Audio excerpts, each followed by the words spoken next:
Mereka nggak tahu bahwasanya dengan wudhu itu adalah syarat sahnya salat. Kalau seandainya tidak sempurna wudhu kita, otomatis tidak sah juga salat kita. Terutama di yang wajibnya. Jadi ada yang wajibnya, salah satunya adalah membasuh kepala. Kalau muka bukan membasuh, mencuci muka, mencuci tangan, mencuci kaki. Kalau kepala bukan mencuci, membasuh. Bagaimana caranya?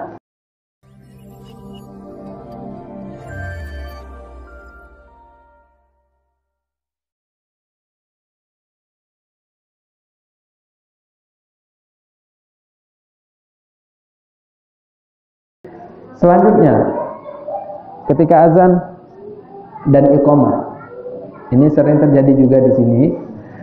Azan pakai mikrofon, iqamatnya tidak pakai mikrofon. Azan itu tanda bahwasannya kita memanggil orang untuk sholat. Iqamat tandanya kita mau sholat ini, gitu.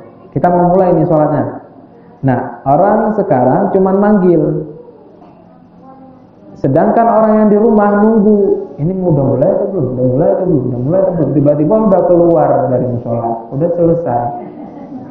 Nah, kalau seandainya seperti itu, kita biasakan kalau kita azan pakai mikrofon. Alhamdulillah sekarang kita diberikan ilmu oleh Allah Subhanahu Wa Taala berupa alat elektronik ini. Nah, ini kita manfaatkan karena dulu orang mau azan naik menara dulu, dan orang yang azan harus yang besar suaranya, bukan yang paling nyaring, bukan yang paling bagus suaranya, enggak, paling besar suaranya. Bilal itu besar, hitam, naik ke ke menara sampai ke pelosok itu kedengaran suara Bilal. Itu dulu. Nah, sekarang kita sudah dimudahkan dengan adanya mikrofon. Kalau sudah azan pakai mikrofon, iqamatnya harus pakai mikrofon juga. Jangan sampai nanti orang nunggu-nunggu ini kapan sholat, tiba-tiba udah bubar. Kasihan yang nunggunya. Baik, selanjutnya kesalahan-kesalahan umum yang terjadi di dalam sholat yang sering terjadi di masyarakat kita adalah tidak menyempurnakan wudhu. Jadi orang ketika azan wudhu asal-asalan, asal sudah basah. Mereka nggak tahu bahwasanya dengan wudhu itu adalah syarat sahnya salat. Kalau seandainya tidak sempurna wudhu kita, otomatis tidak sah juga salat kita. Terutama di yang wajibnya. Jadi ada yang wajibnya, salah satunya adalah membasuh kepala. Kalau muka bukan membasuh, mencuci muka, mencuci tangan, mencuci kaki. Kalau kepala bukan mencuci, membasuh. Bagaimana caranya? Ambil airnya, buang. Sisa airnya yang di tangan kita basuh. Seperti itu. Sering terjadi sekarang, ambil air, kupok, selesai. Bahasanya itu bukan membasuh tapi mencuci.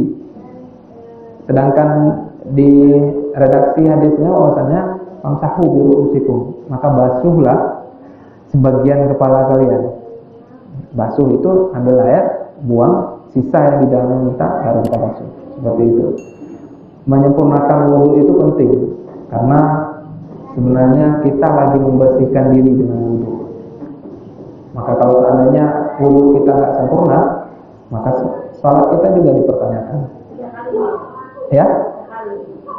Enggak, nggak mesti 3 kali. Ambil air, dah langsung kita usap. Nggak perlu 3 kali, habis dong airnya di sini. Ya, artinya mengusap itu bukan mengambil air langsung kita tempelkan, enggak. Tapi kita ambil air, buang, sisa yang ada di tangan kita usap. Seperti itu. Selanjutnya, yang ke-10, menutup aurat, terutama cewek.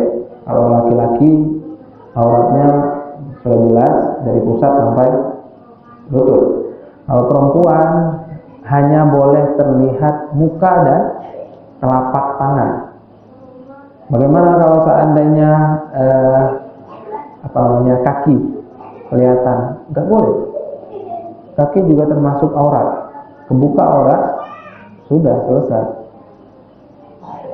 Dan yang paling saya tekankan adalah bagian muka perempuan yang di depan. Sedangkan yang bawah ini ada janggut.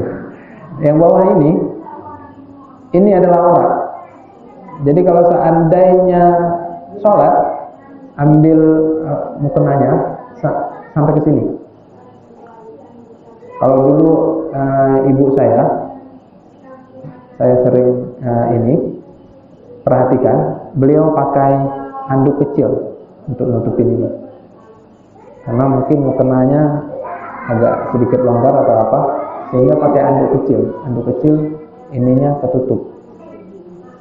Nah, ketutup dan ininya juga ketutup. Jadi mukenanya dikedepankan seperti itu. Itu sering, yang perempuan sering. Ini apalagi yang sekarang banyak foto-foto lagi sholat, ini mukenanya ke sini, lehernya kelihatan. Itu nggak boleh. Ya, menutup aurat dengan sempurna. Kalau seandainya kita tidak pakai mukena, pakai baju biasa, baju gamis gitu, boleh sholat, asalkan ketutup yang tadi, ketutup muka, nah tangan saja yang boleh kelihatan, yang lainnya nggak boleh kelihatan. Kaki gimana? Pakai kaos kaki. Nah, kalau seandainya sering ketika kita sholat, apakah di musola atau di rumah kebuka atau kesikap kaki kita, maka sekarang dibiasakan untuk pakai kaos kaki. Kaos kakinya jangan sampai setiap hari kita pakai nggak dicuci-cuci. Ya, hawanya itu agak-agak berbeda nanti. Iya, makanya harus dijaga sekarang. Kalau bisa, jadi mukena itu kan agak besar. Kalau paling bawah, setelah itu bisa di dalamnya itu kan kita pakai baju juga, bisa diselorotkan ke bawah sampai ke pinggang atau di bawah pinggang, sehingga kaki kita lebih tertutup. Nggak apa-apa. Itu supaya tidak terjadi yang namanya keluar sebelah kaki, setengah kaki itu. Itu perempuan sering kejadian. Nah, dan itu kebuka aurat. Baik, selanjutnya yang 10, menghindari najis. Menghindari najis itu terutama di BAK, kencing. Rasul pernah ketika itu lewat di dua buah kuburan. Rasul bilang, mereka itu lagi diazab. Diazabnya itu salah satunya karena tidak bersih mencuci kencing. Yang laki-laki, kalau seandainya mereka tidak menunggu selesai habis benar-benar kencingnya, maka ketika dia bangun atau dia bergerak akan keluar lagi setetes, dan itu tanpa disadari. Yang laki-laki. Dan kisah yang mana Rasulullah SAW mengatakan bahwa mereka itu diazab karena tidak bersih itu, la yastatir minal baul, mereka tidak bersih mencuci kencingnya. Jadi ketika kencing ya udah selesai habis udah, padahal ada sisa-sisa, terutama di laki-laki yang memang masih nyangkut. Bagaimana caranya? Dengan cara nunggu atau bisa menekan alat kemaluannya supaya memang keluar. Nah, ini memang agak sensitif, tapi harus kita katakan karena memang ini ilmu. Kalau seandainya orang mengatakan ini terlalu sensitif Ustaz, sehingga nggak boleh, salah. Ilmu walaupun agak sedikit sensitif harus disampaikan. Karena apa? Gara-gara ini saja orang diazab. Rasulullah mengatakan mereka itu diazab karena nggak bersih kencingnya. Bukan nggak bersih mereka nggak nyuci, enggak. Setelah selesai mereka kencing, cuci. Namun karena nggak selesai daripada kencingnya itu atau masih ada sisa-sisa, tanpa disadari keluar sendiri dia sisa itu ketika memang dia bergerak, dan itu sudah menghilangkan semuanya, apakah dari wudhu kita atau dari apapun itu. Tiba-tiba memang keluar kencing setetes itu, sehingga itu harus memang harus dijaga, terutama bagi laki-laki. Selanjutnya yang ke-12, tidak menyuruh anak untuk sholat.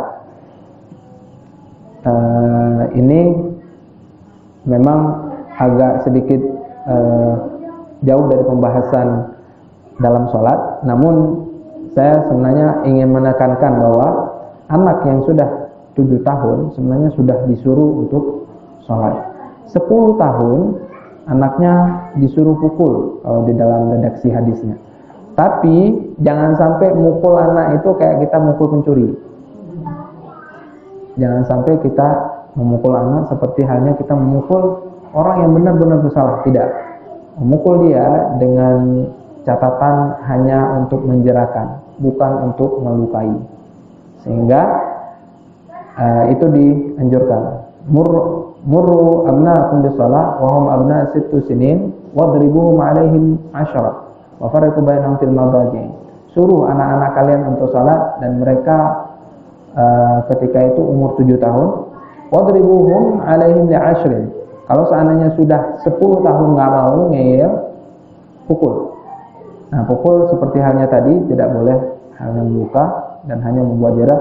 Dan farriqu bainahum fil madaji', pisahkan mereka dari tempat tidur. Yang biasanya tidur bareng-bareng kita yang orang tua, sekarang sudah boleh dipisah. Biarkan mereka tidur di ruangan yang lain. Seperti itu saja. Ini punya materi sebelumnya. Kita masuk ke materi hari ini. Kesalahan-kesalahan yang memang sering terjadi di dalam sholat, yaitu yang pertama yang punya hari ini adalah tumak nina. Orang sekarang sholat itu asal-asalan, terlalu cepat. Allahu Akbar, Allahu Akbar, Allahu Akbar, Allahu Akbar, Allahu Akbar. Enggak boleh. Harus ada tumak nina. Nah, kayaknya yang ketawa sindir. Nah, ada pernah ketika itu sahabat udah sholat, datang kepada Rasul mau duduk bareng-bareng dengan Rasul. Rasul bilang, pergi kembali sholat karena kamu sebenarnya belum sholat. Pergi lagi dia, sholat lagi, balik lagi. Rasul bilang lagi, pergi sholat sekali lagi karena sebenarnya kamu belum sholat. Balik lagi dia, sholat lagi, sama seperti tadi. Balik lagi dia, saya itu pergi, kamu sebenarnya belum sholat. 3 kali diulangi itu. Nah, artinya tumak nina atau sholat itu tidak boleh terburu-buru, santai saja. Tidak boleh waduh, ini nasi kayaknya udah mau kepikiran, akhirnya pengen cepat-cepat. Begitu juga kalau seandainya kita pengen BAB atau BAK. Kalau seandainya memang sesak atau pengen pipis, itu dianjurkan jangan sholat dulu, pipis dulu. Dan juga kalau seandainya sudah dihidangkan makanan, maka kalau bisa makan dulu, bukan sholat dulu. Itu ada hadisnya. Jadi yang biasa sekarang kita udah dihidangkan makanan, apalagi kalau seandainya kita pergi ke rumah orang, bu, ya kita sholat dulu. Semuanya enggak seperti itu. Kalau seandainya memang sudah terhidang, tinggal makan dulu. Setelah itu baru sholat. Jangan sampai nanti ketika sholat kita mikir-mikir, aduh enak banget nih. Akhirnya nggak ada tumak ninah seperti tadi, dan akhirnya juga nggak ada kekhusyukan. Kekhusyukan itu sebenarnya paling penting di dalam sholat. Karena apa? Sholat itu adalah tiang. Maka kalau seandainya tiang itu bagus, maka yang lainnya juga insya Allah bagus. Sholat, kalau seandainya sholat bagus, maka amalan-amalan lain juga akan terbentuk bagus dengan adanya sholat yang bagus. Jadi salah satu caranya adalah tumakninah, jangan buru-buru, jangan terlalu cepat, karena memang kita bukan lomba, kita lagi menghadap kepada Yang Maha Kuasa.